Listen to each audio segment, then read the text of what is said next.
Hey fam, your baby girl is here again. So this is goat meat. So hell, Chineke. Oh my god. Ibu should wait. Let me use Nigerian pidgin English for this voiceover. Okay, this one a catfish. Oh, So now I wan wash the meat. You water go?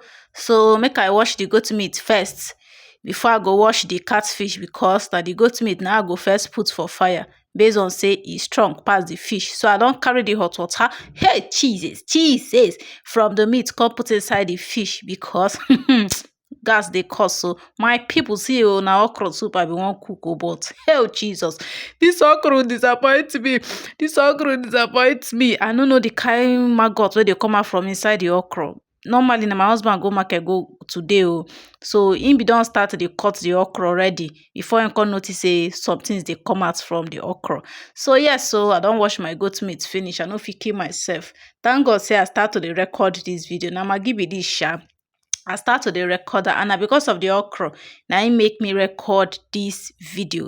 Okay, so that in case something like this happen for your house, you go know wetin to do. You go know one or two how you go take sort the matter out. You understand, like a water go. Jesus, oh my God, right now oh, the kind hunger wey dey my belle sha. But wetin I go do? I cannot come and kill myself. Normally I don put the meat for fire sha. Just there dey explain give una, but I just say no, make I no explain give una. So na pepper soup now I wan do. This one na habanero pepper. They dey call am oda. If you are a Nigerian, you will know this thing. So na the okra be this. Omo, I no go use am, I no fit. Make I no go dey chop maggot. Yes, so I don come back to the fish. Make I for wash am, make e clean, make everywhere stew, make everywhere all clean, make everywhere all do mele. So I no know how you dey take clean your catfish. Me, I dey use knife, dey scrape out the draw. You know, oyibo man call am slime. That draw. Hey, Jesus. So I don wash the fish finish. See as e just sweet. See as e fine. Ew, see as fish fine. Hey. I come say make I come check the meat. So normally I don pour water inside sha. The meat just dey relax. Me, I just dey here dey chop am because the kind hunger wey dey knack me. Oh my God, this okra really spoil my mood. And that okra na 1,000 oh. Na 1,000 okra be that so. But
Yes, so I put more pepper offline, no, you understand? So as I make a conscious na the soup where they cook. Oh, again, just nego do so. Oh, Jesus! Why? See soup. Wetin dey talk? Nah, it's good to improvise. Nah, it's good to improvise. We cannot come and kill ourselves. So, mba, mba, mba. You guys, so because my okra disappointed me, I'm going to add garri to it to thicken it a bit. Don't say this garri is too much because even the water there is too much. So this is the soup. So sweet, so sweet. Look at that small meat that we're looking at them. Because I must chop you. You guys, did you notice I did not put onion in this soup? Onion in Nigeria now is the highest celebrity, is the biggest celebrity. Onion is so expensive, so expensive. Trust me. This soup tasted so well, so delicious, so yummicious, so yum yum, so so this is for my husband. Yes, as the girl of the house, you know, you have to treat Oga well. Oh. And this is my own. I am still eyeing these small meats. You guys, I wish you a Merry Christmas in advance. In fact, a Merry Christmas. I love and celebrate you. Bye. Mwah.